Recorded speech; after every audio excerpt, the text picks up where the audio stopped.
in the sky, the stars aligned, and two girls were born. The bestest friends until the end. Cancer and Capricorn. Welcome back to Super Sister Signs, a best friends podcast where we talk life, love, and a little bit of astrology. I am your no-nonsense Capricorn co-host, Juanita. And I'm your cozy, compassionate Cancer co-host, Brooke. Yay. Yay. Happy Gemini season. Beautiful. That was beautiful. Well, you know. Yeah, it's Gemini season. Wild. How are you feeling? 30, flirty, and thriving? Yeah. Yeah. Yeah, I think my assessment last week, to bring it back to last week. Yeah, of course. Was I 1000% was PMSing. Like, every sign led to like a certain stage of a menstrual cycle. Of course. And now that my period has started, I am freed from the shackles of emotional volatility. Mm-hmm. So I am in a better space. Oh, good. I don't know if Gemini will be pissing me off later. They love to talk. They love to be yap. And sometimes it's too much. But you live with the Gemini. Sometimes it's too much. I love that man. But he knows sometimes I just stop listening. And he knows. Sometimes he just has to talk to just like get it out. And yeah, I just have to let him do it. My mom is kind of the same way. Yeah. She has to talk, has to comment, has to observe. Listen, I'm a talker. Yeah. I can give a Gemini a run for their money. Not a single Gemini placement in my chart. You have a lot of patience. I don't always have a lot of patience for that. One of the last times I was with my mom and she wouldn't stop talking, and I stopped responding because I didn't want to the point where she goes, "Are you still here?" And then I snapped because I was just like, "Yeah, yes, yes, I'm still here. I don't want to talk." That's the thing is sometimes I just know I have to pace myself. You can't respond to every single thing because you will just tire so quickly. It's exhausting. They'll never tire. They'll never tire. They're rejuvenated by it. I think they are energized by the chatting. Mm-hmm. I actually, when Joe and I first started dating, he was like, we were navigating this like part of our personalities where I was like, I really need alone time to recharge. Like, I get overwhelmed if I'm having too much social stuff on the calendar, and I need like to go into my cave and retreat. I need to go inside my little crab shell, tuck my claws away, and take a little nap. Yeah. And Joe was like, and I feel really energized by social interactions, so I feel like I need to go. Like, I will feel really rejuvenated by a social experience. And when we first started dating, that was kind of at odds. And now I feel like we've both sort of, like, there's, like, more of a natural, like, I feel rejuvenated by, like, social interactions with, like, our very close group of friends. People that I feel very comfortable around. People that I love. And he does too, and I think he also gets more out of like alone time these days, or like alone time, just like time the two of us. Anyway, more balance. Just more balance, more Libra style. But we're not talking about Libras. We're talking about Geminis because it's Gemini season. Do you want to give us a rundown? Tell me more about Geminis. Sure. And what this season means for us. Well, they love to talk, of course, but it's like Gemini is like an intellectual sign. I feel like that's kind of all air signs, but Geminis like facts and like research and reason and logic. I feel like all of this is true. I don't know where it's coming from, but it feels right in my heart what I'm saying. Again, this is not the place you come if you want facts. This is the place you come if you want to know what we think about stuff. Gemini is maybe about facts, but this podcast isn't. Let that be clear. So a way that they also reason things out and intellectualize things is through communication, which is very fun. So I believe like Mercury is the planet of Gemini. Gemini is the sign of Mercury, etc. Mercury is the planet of communication, travel, intellect, research, technology. Geminis can be really into tech sometimes. So yeah, this season is like, get out there, put yourself out there, think things through, but be flirty about it. Geminis to me, like a And lot of funny too. Humor, I feel like, is a big part of the Gemini placement. Quick wit. I feel like Gemini's similar to perhaps more a Libra rather than a Aquarius, have this social butterfly aspect to it. So like at a party, they are working the room, they are circulating, they're making friends. They'll make a friend in line anywhere. No person sitting next to them on an airplane is safe. No Uber driver is safe. No. That's exactly right. It's like, you will get talked to. No matter what. And you will get invited to their home. You will. I live with a Gemini. You will get invited to our home. Yeah, I think it's... I think like the next month or so. I mean, it's end of May, most of June. Sun's out, guns out. We are as in arms. Partying. As in biceps. Yeah. Not as in guns. Not as in pow-pow. Not as in pow-pow. Parties. It's party season. People are doing pool parties. Did you hear my gun sound? I barely. It was so quiet. Yeah, pool party. Anyway. Yeah, pool party season is very Gemini to me. Oh, you know what else feels really Gemini to me? Speed dating. Speed dating is back because you've of course been gracing us with the tales of your new like dating adventures in the real world. Yep. And Joe just was telling me this morning he went out last night with some friends and they went to this bar that was like by their friend's house that they were planning on going to, and they showed up and it was speed dating. And he was like, I have never had more fun just like sitting on the sidelines and watching people go on their first date over and over, because he was like, you normally like you can't really stare at people when you're public because they notice you, but he was like, people were so tuned in to their 3 minutes that they had no peripheral vision. No. So these guys were just like openly watching like this side, like the because they were like all along, you know. Wow. It was just like so watchable, and I was like, damn, speed dating is back, baby. I guess it might have always been here. It just was never an option for me, and I don't know why. I got in really early on the dating app game, like 2013 early. Same. So it just kind of didn't, I don't know. I just never tried. I don't know. Maybe there's a stigma against speed date. I don't know. Or maybe I thought that like there wouldn't be quality people at those events, or who knows. I feel like it's easy. I mean, the apps are like, the apps make it really easy in a sense. They also make it really hard in another sense. But like, I feel like you get that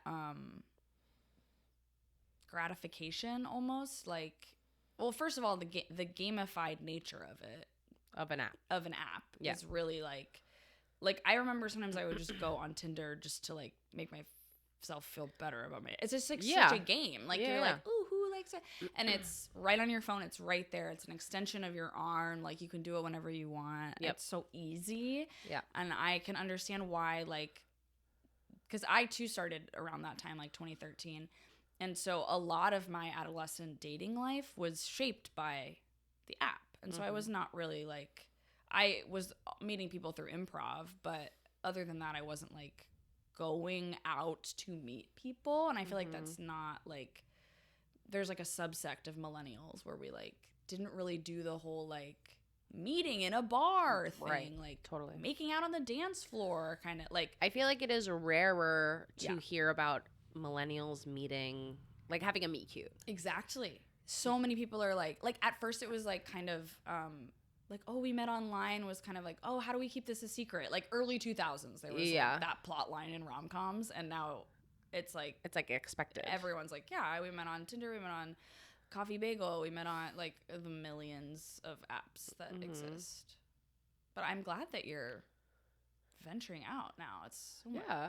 Juanita in the real world. I have a speed dating event tonight. Oh my, it's back, baby. It's back. Gemini season. And do you know what it is? It's board game speed dating.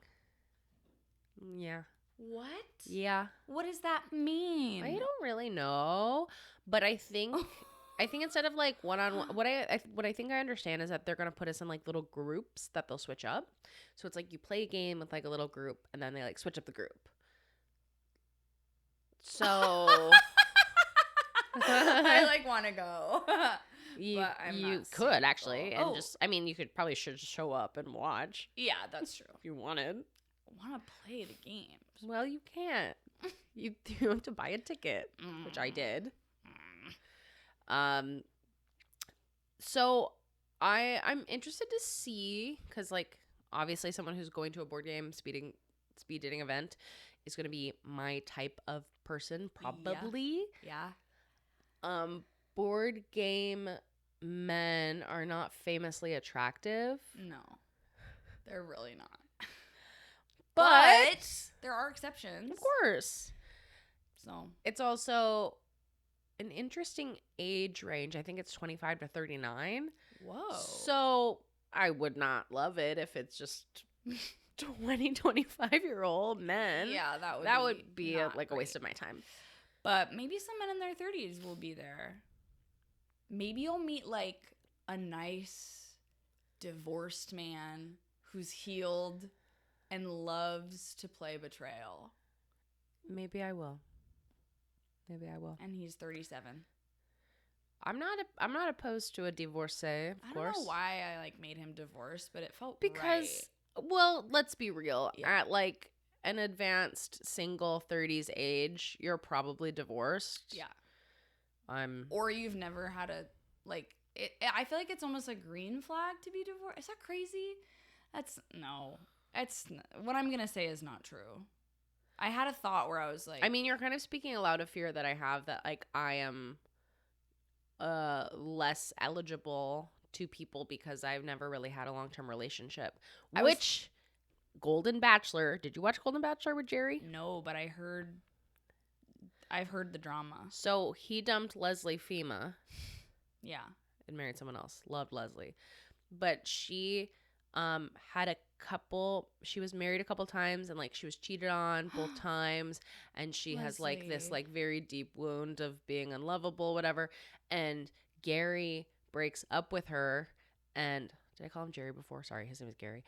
And he either to her or to the camera cites that like one of the reasons he's picking the other woman is because she's like a widow, like she was married for a very long time and like made this marriage work and was a widow. And like no. so That makes me sick. I was like I really like identified with Leslie Fema watching, Yeah. and I was so sad when he was breaking up with her. I was like sobbing because I was so sad. And that is like my fear, that people like actually take that into consideration, and like clearly they do, that it's like, oh, you've never been in a long-term relationship, or like you are defective. That's so gross. It makes me sick. Well, also like it's not her fault she got cheated on. It's terrible. No. I was even thinking, and this was a gender bias. I was thinking of it more in terms when I was like, I want him to be a divorcee because I want him to have like gotten a wife. I don't know why. I was like this. I want this man to have proved that he can like, that like a woman can be with him for a long time, but like also they got divorced in this fake hallucination that I'm coming up with. So I don't know. what? I What went was on well, thinking? the first date I went on after my breakup, he was divorced. I didn't know that. He told me he was divorced. Got married very, very young. Yeah. Divorced very, very young. Yeah. Like only married a year maybe. Classic. And actually, so he told me about that, and it seemed like one of the maybe not everyone will feel like this about marriage, but it kind of took like the romance out of marriage for him. And he was like, I'm not opposed to getting married again if that's like was important to someone, but like going through a divorce and being so Yeah. like legal and financial was like it's not romantic. That's true. And it was like kind of a bummer. And I was just like, okay, well, I want that. So. And he was like, okay, Yeah. but it would be at least fun to like get married to someone who was like, yay, I want that for you. You know, you're gonna find the right person. All these people that we're talking about that like might think this or that or whatever, like they're just not right. Ultimately, they're just not right. Right. But how crazy. Hello. Hi. I hope you find your husband at speed dating tonight. Maybe I will. Well, do you think that it's time for Ketchup and carpool, ketchup and carpool. We're catching up. And we're pulling a card. We're good. Well, we've caught up, so let's pull a card. Yeah. Well, so reflecting on last week, I had the Queen of Swords. I was feeling like overwhelmed in a big picture sense, and I know that a lot of it was PMS because when I'm PMSing, I tend to feel like a lot of anxiety and self-doubt and a lack of confidence. Ugh. And that definitely was like, I will never have a career. Yeah. I'm an ugly monster and I'll never have a career. Totally. Very PMS Not coded. Not true, by the way. Well, now but, I'm on the other side of it and I know that. Yeah. But that was what you were saying and how you were feeling. And the Queen of Swords last week felt to me a little bit about like, take a second, look at all the points of view and like determine what is reality. And that is like, okay, my hormones are not reality. No. In this moment, feelings are not facts. Yeah. You got to know when they're not facts. Yeah. And she was also a little bit about like self-compassion, which I think was important for me this last week. So I do feel like I was able to finally look outside of myself and go, I see what is happening. Oh, you know what I mean? She's an expression of wisdom, so I was trying to be wise. Yeah. Let's pull for this coming week. My question, okay, because I'm going on this speed dating event tonight, can you tell me what's in store for me romantically in the coming week? Deck, talk to me. Oh my God. Talk to me. 10 of Wands. It's a bleach blonde person. Androgynous.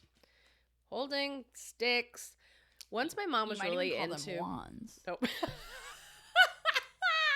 Once my mom was really into collecting driftwood for a project, and she was just like asking people to bring her sticks. We were just like, I had to. Also, my aunt sent me a package of sticks. No note. Mailed me sticks in the mail. Recently? No, years ago. My mother was collecting wood sticks. But I didn't know why I was getting a package full of sticks from my aunt. Not the one doing the driftwood project. It's well, your mom. I am sometimes have to be the keeper of things for my mom who does not live in the country, and I'm just like, why did I get a package full of sticks? That's so funny. It was crazy. Okay, so 10 of Wands, package full of sticks. That's you holding all the sticks, saying, where did these come from? Me just having sticks in my trunk for a year. I think I remember that. Does that feel like a Gemini thing to just have people collect sticks for you? What is your mom's moon and rising? Do we know? I don't remember. Phyllis, write in. Tell us. She doesn't know. You have to look it up. Okay. 10 of Wands. Saturn and Sagittarius, third decan.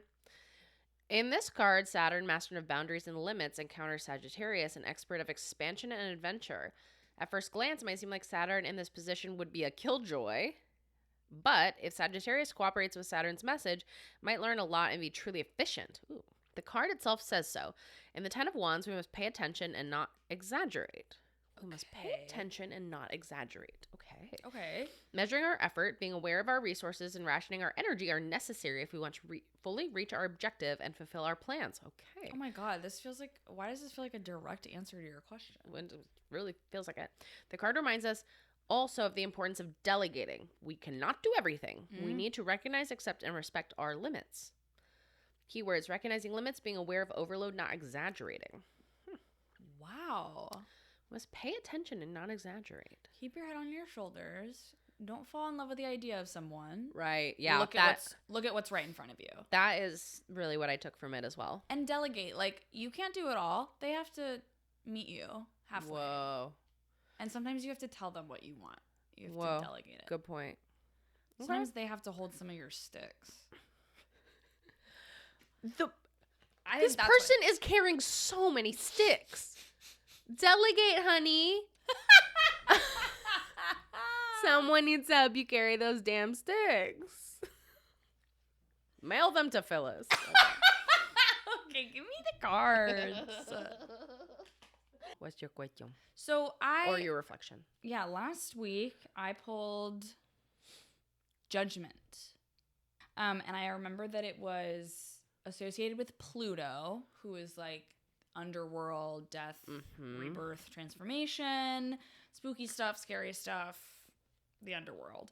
And the way I interpreted it was basically like there's like a great transformation coming. You're gonna undergo a great change, and it's gonna let you like let go of a lot of stuff that has been like holding you down. And frankly, I took that very literally because Joe and I were about to embark on a huge project in the office. Yeah. Which is basically like we got these IKEA, like this modular IKEA system, the Ivar system, and we replaced both of our desks with the system, which is like shelves and drawers, and it's all like you can put anything wherever you want, and they have like a corner shelf, so it's like all along the wall. It's honestly awesome. We spent all weekend on it, and we've basically been doing is spending like a lot of time transforming the space, like the whole house. And I can feel like we put all that stuff up, and I was like, okay, now I like feel like I finally have a place for like things that we're working on to go, and it's creating room for us to get rid of all this other shit that we don't need that has just been like here, and like basically everything you're looking at is going away. Yeah, it's been really awesome. So I'm excited about that. I just got mesmerized by a DVD player. Oh, honey, we're going to play with that later. Okay. So, Gemini season, Joe is like obsessed with analog technology or just like vintage tech, and just like he's been getting really into that stuff, which is very Mercury Gemini of him, like just technology and wanting to be a tinkerer. He is Stu Pickles. He is the inventor in the basement. And he's who? Stu Pickles. From the Rugrats. I heard he's stupid. He's stupid. I would never say that, Joe. I know, that's why I was confused. I'm sorry, Joe. You're Stu Pickles. You're not stupid. You're not stupid. You're Stu Pickles. I can see how it sounded exactly like that. Stu Pickles. Anyway, he texted me. He loves to like scroll Craigslist and look for this shit. And he was like, please, honey, please, can we go get it this afternoon? Sent me a link to this. It's called a bookshelf DVD player. And it's like the tiniest little DVD player screen. It's not tiny as a product because it's like extremely deep because it's from like the 90s or something. And then it has like 2 speakers that are attached, and it's all like this horizontal thing, and it's like meant to like go on a bookshelf, and it was being sold for $60. And he was like, and I was like, yeah, I don't care, go for it. He's also like, we're not in the business of asking each other when we can buy stuff. He just thought it was funny to be like, please, can I bring home another TV? And he went and he got it, and it's awesome. We had Legally Blonde playing on it the other day. It's really funny. What a great It doesn't have a home yet, but you can kind of see it over there. Oh. It's really, really silly. That's awesome. Yeah. And we're probably going to use it for the wedding in some way or another. To be seen. To be seen. Okay, so this week, I did all this work. How can I... this week, how can I stay grounded as I move into a time of great transformation and change? Huh? It's all Let's see. Tell us. This one feels good. Upside down, reversed. Upside down, reversed. I think it's the 5. Oh no, it's 6 of Cups. There's 5 cups at the bottom, and then there's kind of like children. There's like a little redheaded wizard child floating down from the sky and handing a cup to a little blonde girl. Okay. They have fun boots. Okay. And I'm seeing what I believe is a Scorpio and a sun. We're going to see what this is about. Sun in Scorpio, second deacon. The 6 of Cups is the card of innocence, childhood, and everything that we understand and know we must preserve at an emotional level. This is how Scorpio appears when the sun is in its position. Scorpio tends to preserve what it knows is valuable. Therefore, the card recalls nostalgia, the memory of the happy past. The sign acts on emotions it already knows and values. They must be cherished and used as encouragement to find them in the present. It urges us to take care of what has made us feel good in the past and recognize that in the present to relive the same sensation. Oh. I really had trouble reading that second half. Keywords: nostalgia, childhood, memories of a happy past, return to the past. And Well, I good drew thing you have your it- vintage DVD player. Good thing. Well, and I drew it reversed, which is interesting. So what could that mean? Okay, this is what I'm thinking, you guys. Based on just like how my week has been going and me being like, how can I stay grounded? Yeah. We are, because we got a busy week coming up. We've got Joe's birthday party, which is Game Salon. We're playing a bunch of board games, which is very childlike and fun.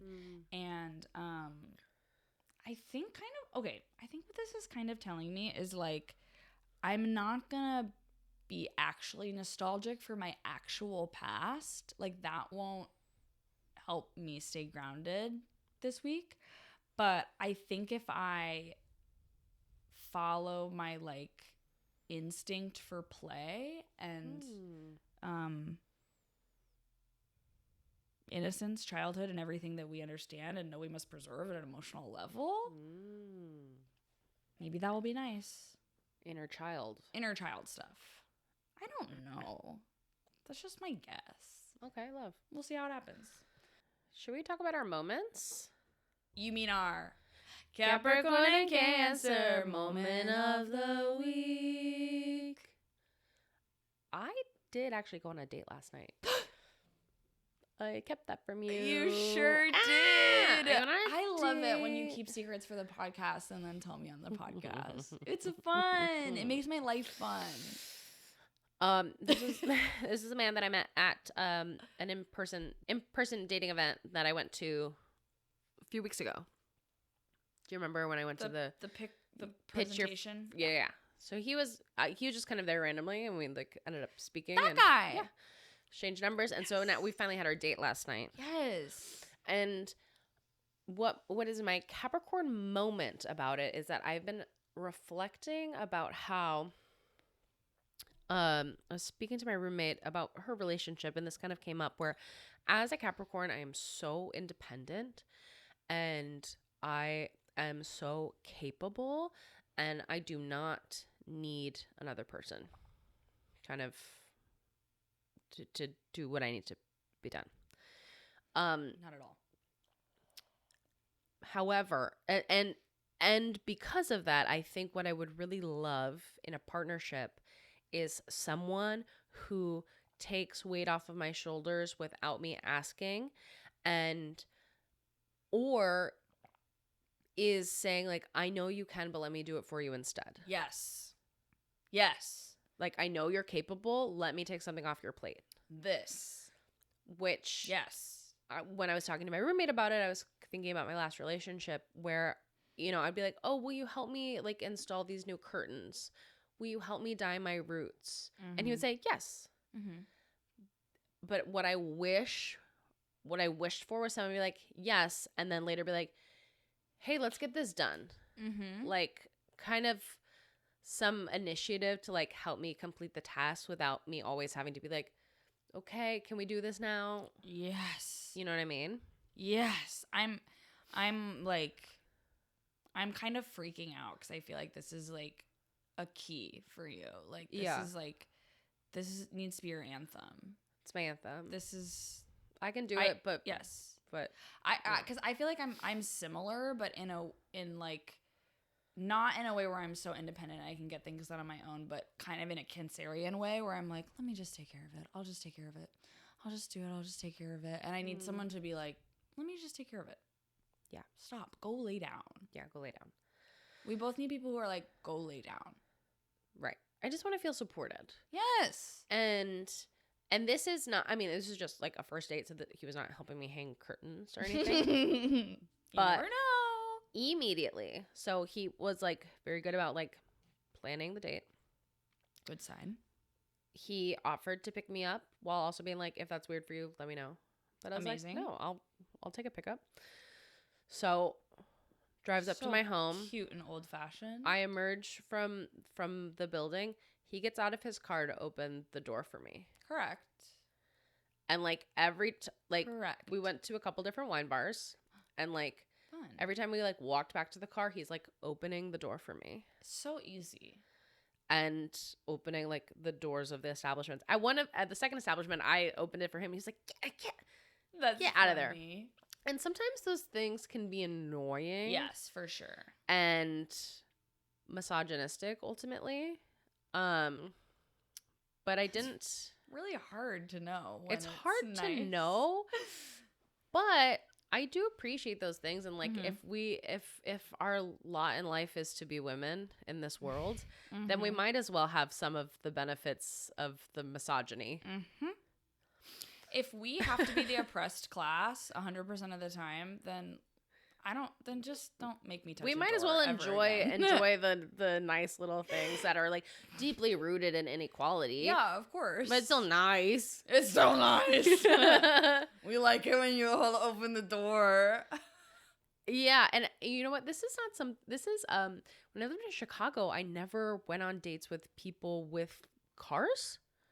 Because like it's not really a car city, and if you're like going out, usually like meeting up for drinks, you're like not gonna taking an Uber or like taking the train or walking.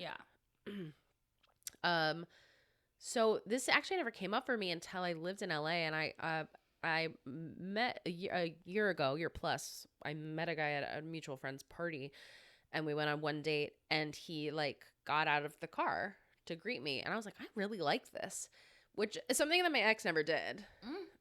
Like Vince never. I was like, this is something now that I know that I really like. It's so fun. And you don't do this. Yeah.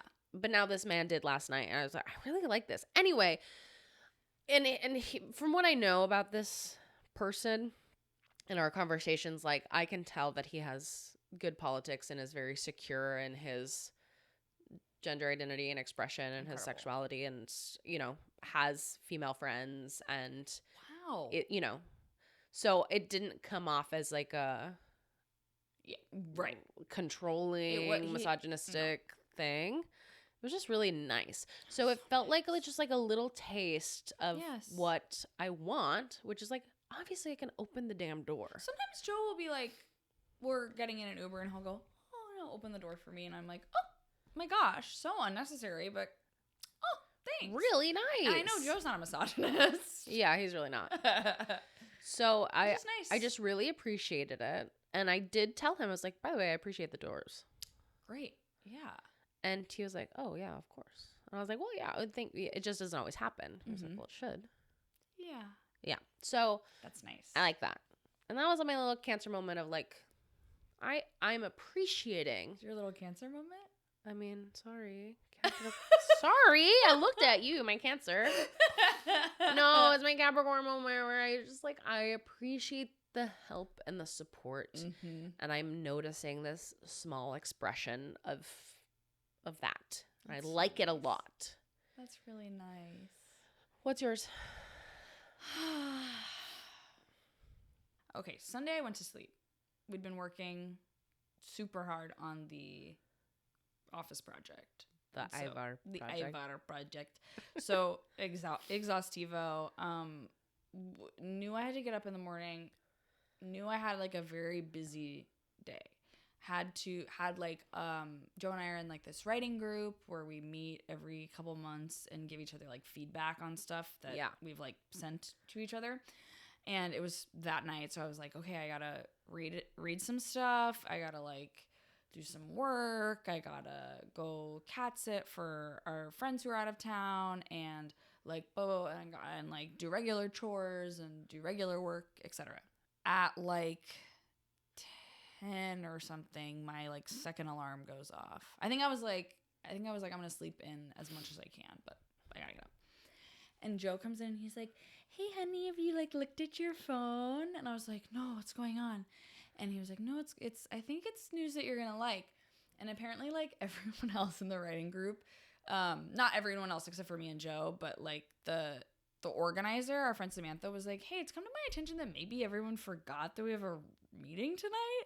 So like, did anyone forget? Like she knew, but she was like, how's everyone? And like basically everyone else in the group, there were like 4 people who were like totally forgot, have not done the reading, do not have time to do the reading, let's reschedule. And I like, so like Joe like woke me up with that news of basically being like, babe, you can sleep in as long as you want. That's awesome. And we don't have plans tonight. And I was like,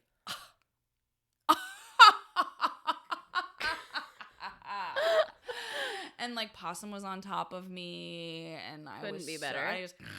I slept in like past noon, I think. I was just like sleep. And then I woke up, and then it turned out that our friends who were cat sitting for were like, can someone hang out with the cats for a while? Because the cats were being like, one of the cats specifically was having behavior issues. Because she's so sad. She's so sad. She's so sad. She's so mad. No, she's mad. Angry. She's angry that her mothers are gone. Hissing on sight. She's not getting enough affection. I'm sorry. She goes, I want to love you. She holds a gun at me every time I go inside. It's insane. So we ended up, our Monday night plans became, we're like, well, let's just go over to their house and like hang out in their house and take care of their cats. And we watched the series finale of Avatar. Oh, which I've been watching with Joe. It's like one of his favorite shows of all time. And I finally bit the bullet and I said, I'll start this. And then I said, I love this shit. There is a character who is like so obviously a Cancer. Oh. She's a waterbender. Oh. Duh.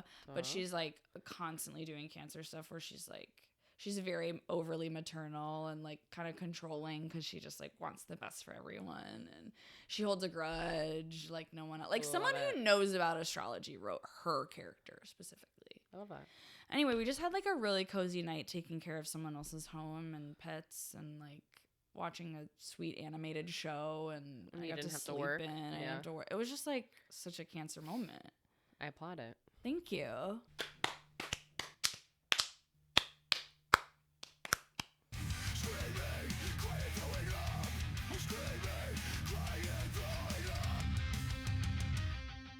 I have a mild scream, like a woohoo. Mm-hmm. Woohoo! Let's go. I got to film a comedic web series 2 summers ago. Oh my god! And it premiered on Sunday night. What? So I took work off to go, and I ended up going with my coworker's boyfriend because all my like friends were like working or whatever. I guess you were like hanging out with. I mean, I got the impression that you weren't available. Yeah, we were working on the Ivor. I could have rearranged things to go, but we were working on the Ivor. So I went with my coworker's boyfriend I went out with my coworkers a few nights prior. So funny. And I was complaining how all my coworkers were working then. I was like, I have a +1, but I don't have a date. And he was just like, I'll go with you. So sweet. So sweet. My like just as like this sweetie pie. And that was really nice. That's nice. So it was a nice little like new friend moment, and we had shot 3 episodes. They aired them right in a row, and it was really good. It was like funny. We were laughing. Woohoo! And it's not out on the internet yet. That was my next question. It will be soon. Cool. It will be available. It's called Clout Castle. Oh my god, I can't wait to watch. It is a mockumentary style web series about 2 rival hype houses that are LARPers. So there's like Clout Castle, which is one of the houses, and there's like King Rufus and a jester. Wait, is and this the thing where you're like the ogre? Yeah, so then I'm part of Orc Nation. Yes, Orc Nation. I remember helping you tape Yeah. this. So I played this orc called Shazgob. I can't wait to see Shazgob. Who's ultimately like a really small part, and afterwards I was like speaking to like the writer and the director and whatever, and they're like, "Oh my God, you're so funny. There's so much stuff that we had to like cut." But I do think that they'll be releasing things on social media as like clips of unaired footage. Funny. So And fun. yeah, so it's ultimately what I'm doing is very small in the actual product, but some really funny cutaways to me doing funny That's stuff. huge. Hey, it sounds like a reel to me. I actually don't think so. Okay. It's like really like cutting away to me doing a really funny face for 1 second. Like Just cut all the funny faces together. Yeah. And then cut a bunch of stuff from somewhere I turned my sexiest. So they're like, oh, she can do a full scene. But she can also do funny face. And it's going from horizontal to vertical to horizontal to vertical. It's Horrible. like so disorienting. So that's my woohoo. Woohoo! I also have a mild woohoo, Woo. mild scream. I started doing in the fall. I started DJing at these like dinner party, house party Yes. things that our friend has been throwing for some time, and I haven't done one in a while because there hasn't been one, and we're back, baby. Yes. Plaza Dinner Club is back. Yes. June 13th. Love. The weekend before my birthday. Woohoo! And I'm going to do a little DJ set. Awesome. A little summer dinner party DJ set. That's awesome. And I'm just excited about it. I'm excited to have like a gig that is booked, that is coming from the outside. I mean, You can it's look forward to. not Prepare. in my house, literally. Yeah, to look forward to prepare. Flex the creative muscles. Fun. That's awesome. Something to like a reason to practice. Yeah. What a delight. I love that. Woohoo. Woohoo! Just a little thing. Bink bonk. Bink bonk. So we've kind of touched on it when I was talking about my date, Mm-hmm. but I think I would like to wonder about chivalry in general, and I was curious your perspective on it. I think I got a little bit of a sense of it, but are there things that you really like the door opening? Are there things that you really don't like? Is it a turn off if none of it's present? Is it a turn like what are the turn ons? What are the turn offs? Great when it comes question. to chivalry. I think I used to feel very like I used to be really like anti-chivalry, like it would like enrage me almost. Yeah. Like I was very like I think I've become softer in my feminism, and I've become a little softer towards men and people who were like raised and socialized as male and whatever. Not as a whole, but I think there are just like more like male people in my life who I trust and love and respect, and like I think acts that are considered chivalrous when they come from those people, I'm like, this is nice, delightful. But is it coming I don't from like think a chivalry place or a friendship place? I think it's probably coming. I mean, of course, it's coming from a friendship place when we're talking about. Right, but like if it's your male friend who you love and trust, Because I there's also like, no, I'm not like, oh, this is a turn on. I'm just like, well, Right. this is nice.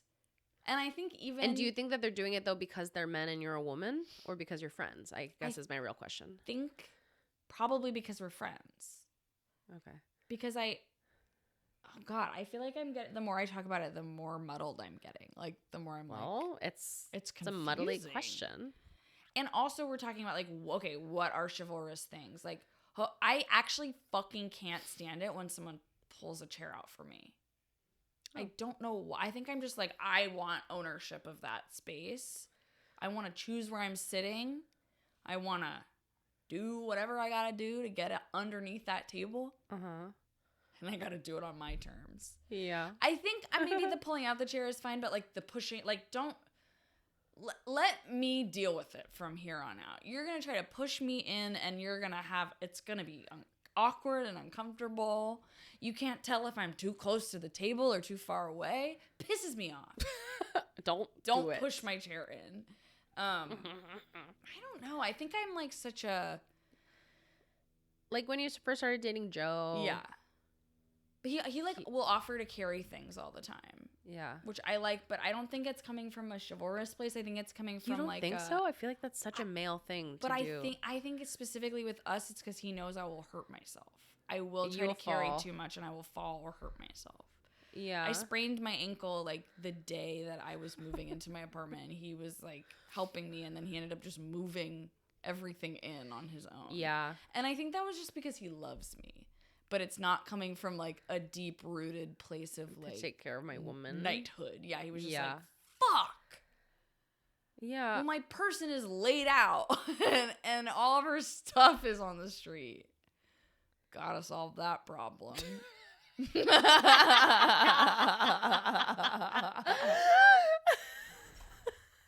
I guess I have no idea. Huh.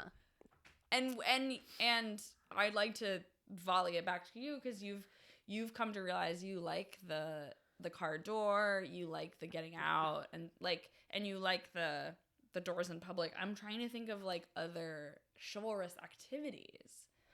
And do you generally find them attractive? I think so. I used to be kind of anti-chivalry too. I'd be like, don't carry it. I can carry it. Yeah, I'm capable. I'm fine. Yeah.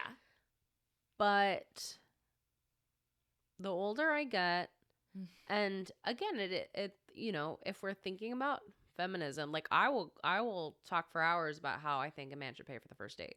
Oh yeah. And many initial dates. And you really sold me on it. And maybe once there's a partnership, then like there can be more of a financial like equality there. But to me, equality is the man paying for the date because it costs more to be a woman and we make less money. So if we're literally thinking about like, oh, men are like, oh, well, you wanted equality, so 50-50 bill. Shut the fuck up. Get fucked. Get fucked. No, do you know how much we're not equal. You know how much a bra costs? Yeah. Minimum $50. And if you want a good one, forget it. Forget it. Your life savings. Our shoes cost more. Our hair appointments cost more. Buying makeup, buying jewelry, and all these things. I hate it also when men were like, well, I don't care about that stuff. Yes, you do. Yes, you do. You swiped on me for a reason. You swiped on me because I looked a certain way. You talked to me because I looked a certain way. You were attracted to me because I do all of this expensive, invisible shit, and you like it. You would not like it. You can pay for You can pay for dinner. Yeah. You know? And like our health insurance costs more. Like we often are taking on the burden of birth control. Like that is like a mental and emotional labor, you know? And let's not even get started on the cost of having a period. Oh my God, the tampons, the pads, whatever. the missed days of underwear. work. Yes. I'm getting riled up. Right? So anyway, you used to be like, but hand in hand, you had an anti-chivalry, and now you've gotten older. And now it's like it's about, okay, when it comes to stuff like paying for a first date, to me that's equality. Right. That's reparations. Like yes. It's like I have to be a woman in this world, and I have to live with all of the fears and the safety concerns and the lack of opportunities and the discrimination and all of the stuff that we have to live with as women. You can pay for my dinner. You can open my door. You can like plan the day. You can like you can just do those things because it costs less for you literally and figuratively to be in this world. Yes. Just do the goddamn nice thing for me. If it's coming from a place of like, I'm sure there are like men who I would absolutely hate who do those things because the chivalry is coming from like a women are weak or incapable or they're my property and I have to protect them. Right. And I'm protective of them because I own them. Yeah. Is different. Yeah. And I think you can do those nice things for women, and it is like necessarily gendered, but I don't think it necessarily has to be like bad. Yeah. You know? I agree.